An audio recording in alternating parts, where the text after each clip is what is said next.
मैं हूं एडवोकेट अदीप आर्य और अखिल भारतीय ग्राहक पंचायत जिला इकाई में के विधि प्रकोष्ठ में रहा हूँ मैं।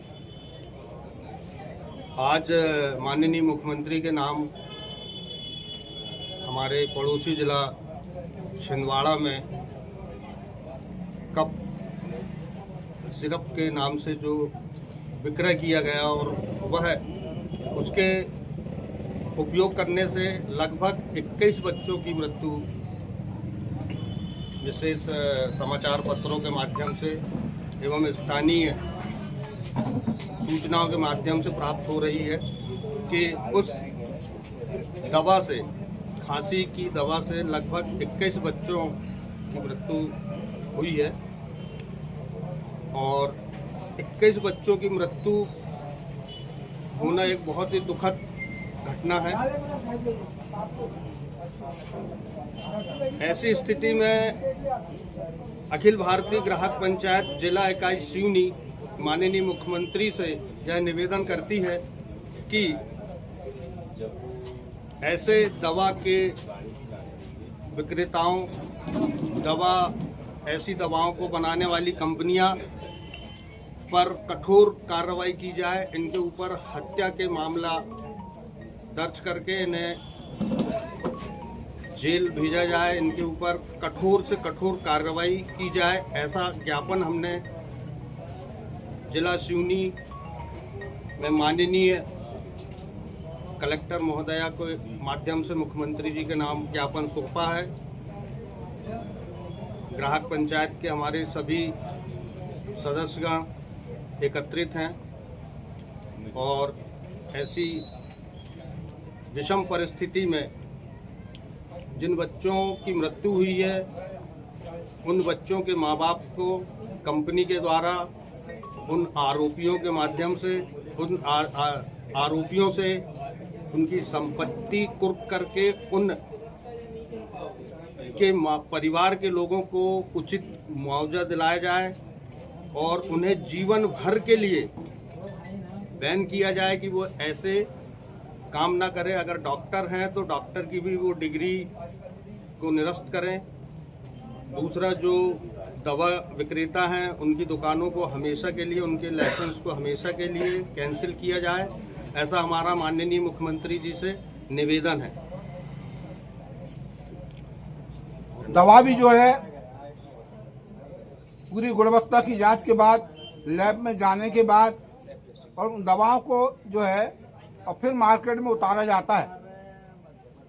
जब वो दवा मार्केट में आ जाती है, मार्केट में आने के बाद डॉक्टर्स के द्वारा वो सिरप को लिखा जाता है, बच्चे उसका सेवन करते हैं और इसके बाद उन बच्चों की किडनी पे डायरेक्ट वो दवा असर करती है और उन बच्चों की मौत हो जाती है। ऐसी स्थिति में हमारा ये है कि जो दवाएं जिला छिंदवाड़ा में सप्लाई की गई या जो दवा है उस दवा का उचित प्रयोगशाला में उसका निरीक्षण नहीं किया गया। उन दवाओं को बना करके सीधे जैसी भी स्थिति में है वो सप्लाई किया गया कंपनी के द्वारा और सीधे जो है प्रिस्क्रिप्शन में डॉक्टर ने लिखा और वो दवाएं उन बच्चों तक पहुंची। तो ऐसी कंपनी और ऐसे प्रयोगशाला के कर्मचारियों पर भी वही धारा के अंतर्गत हत्या के मामले दर्ज किए जाएं। जिन प्रयोगशालाओं के माध्यम से ये दवाओं का सैंपल भेजा जाता है और वहां से रिपोर्ट आती है, तो उन लोगों को भी न बख्शा जाए जिन्होंने इन दवा को प्रयोगशाला में पास करके पूरे मार्केट में दिया है। पूरे देश में ही गई होगी वो दवाएं तो, पर सबसे ज़्यादा घातक जो है उसका असर हमारे छिंदवाड़ा जिले में हुआ है। तो हमारा ये है कहना कि ऐसे प्रयोगशालाओं को या तो बंद ही कर दिया जाए और जो प्रयोगशाला के कर्मचारी है जिन्होंने उस दवा को ऑथोराइज करके मार्केट में उतारने की सलाह कंपनी को दी है, उनके विरुद्ध भी मामले दर्ज किया जाए, उन्हें भी, उनकी भी गिरफ्तारी कराई जाए।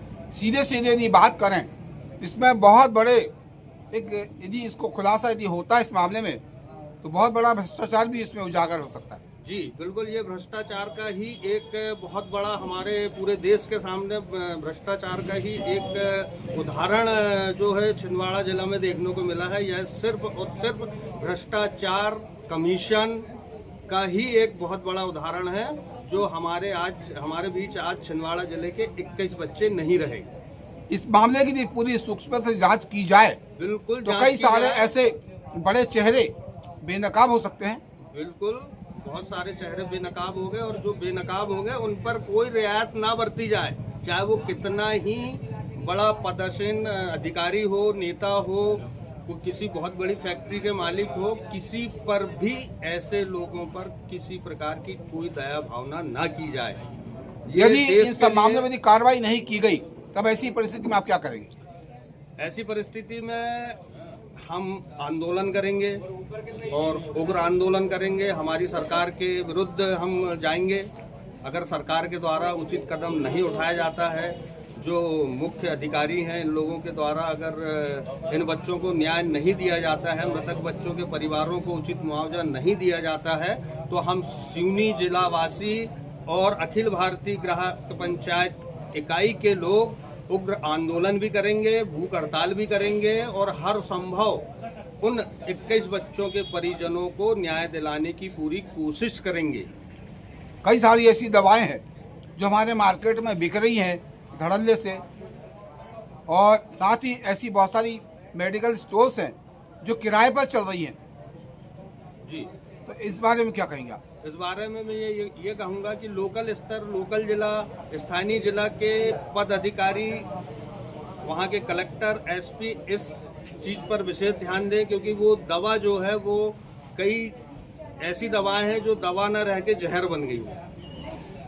तो उस जहर को उन मेडिकल दुकानों से हटाया जाए। ड्रग्स इंस्पेक्टर जो होते हैं, जो निरीक्षक होते हैं, उनके माध्यम से उन दवाओं का बहुत बारीकी से निरीक्षण किया जाए, बहुत सावधानी के साथ जो है उस पर कार्रवाई की जाए, और उचित कार्रवाई करते हुए उन मेडिकल स्टोरों को हमेशा के लिए बंद किया जाए, उनका लाइसेंस निरस्त किया जाए। और ये जो आपने कहा कि बहुत सारे मेडिकल जो है लाइसेंस किसी का है, चला कोई रहा है, दुकान में बैठ कोई रहा है, बेच कोई रहा है, समझे, तो ऐसी स्थिति में जो नियम है कि जिसके नाम से लाइसेंस है वही आदमी उस दुकान को संचालित करे। तो इस विषय पर हमारे स्थानीय अधिकारियों पर को कड़ा से कड़ा रुख अपनाते हुए जो लाइसेंसधारी है उसी आदमी को बैठने की अनुमति दी जाए। अन्यथा ये जो किराए पे लाइसेंस लेकर के दुकान चलाई जा रही है, इन दुकानों को सील किया जाए। हमारे जिले में भी उस तरह की स्थिति जैसे पड़ोसी जिले में निर्मित हुई, उस तरह की स्थिति हमारे जिले में निर्मित ना हो, उसके लिए आपके द्वारा क्या कदम उठाए जाए? इस पर तो हम ये कहेंगे कि हमारे स्थानीय जिला के अधिकारी, ड्रग्स निरीक्षक वगैरह जो हैं, ये अभी से इस विषय पे कार्रवाई चालू करें। हर मेडिकल में जाके उनकी बैठक लें, या स्थानीय स्तर पर कहीं बैठक लें, और सारे मेडिकल जो चला रहे हैं इन लोगों को सख्ती के साथ निर्देश दें कि अगर ऐसी कोई दवा है या जिनके जो लाइसेंस धारी दवा विक्रेता नहीं है, वो तत्काल अपनी दुकानें बंद करें, और जो वैलिड दवाएं हैं, जो सही दवाएं हैं, उन्हीं दवाओं को विक्रय करें। इतनी सब कुछ जानकारी देने के लिए आपका बहुत बहुत धन्यवाद। Thank you.